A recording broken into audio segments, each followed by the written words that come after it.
There once was a young man named Eli, living in a busy city filled with lights, noise, and endless movement. From the outside, his life looked ordinary. He had a job, a small apartment, a few friends, but inside he was silently drowning.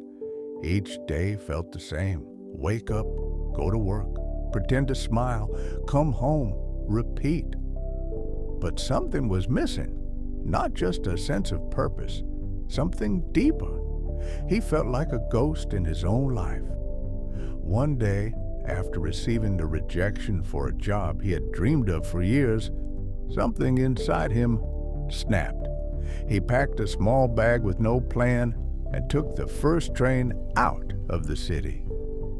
I don't care where I end up, he thought. I just need to get away.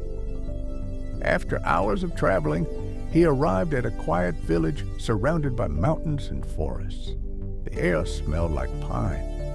The silence was strange, but comforting. As he walked deeper into the hills, he stumbled upon an old monastery built from stone and time. There was no gate, no signs, just peace. Outside sat an elderly monk, sweeping the stone path. He looked up and smiled. "You look tired," the monk said gently. "Come, sit with me." Eli hesitated, but something in the monk's eyes felt safe. He sat down. "I feel lost," Eli said after a moment of silence. "I don't know what I'm doing anymore. Everything I try fails. I feel like I'm running in circles." The monk nodded slowly. "Do you know the story of the butterfly in the storm?" he asked. Eli shook his head. The monk began, "Once a butterfly got caught in a storm. The winds were strong, the rain heavy. Every gust pushed it farther away from its garden. It landed, tired and soaked, in a strange forest far from home. At first, it was afraid, but in that forest, it found new flowers it had never seen before, new colors, new beauty. And when the storm finally passed, it realized it had not been lost. It had been guided." Eli listened, something in him beginning to shift. "You think you're lost," the monk said, "but maybe life is just showing you a new path." They sat in silence.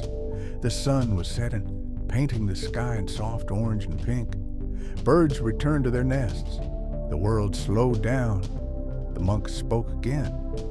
"Most people think being lost is a bad thing, but the truth is, being lost is where real discovery happens. Think of the forest, the ocean, even space. All great explorers got lost first." Eli looked at the horizon. "But what if I never find my way back?" he asked. The monk smiled. "Maybe you're not supposed to go back. Maybe you're meant to go forward towards something better." That night, he slept deeper than he had in a long time. The next morning, he woke to birdsong and soft sunlight. The monk handed him a warm cup of tea. "I can't stay here forever," Eli said.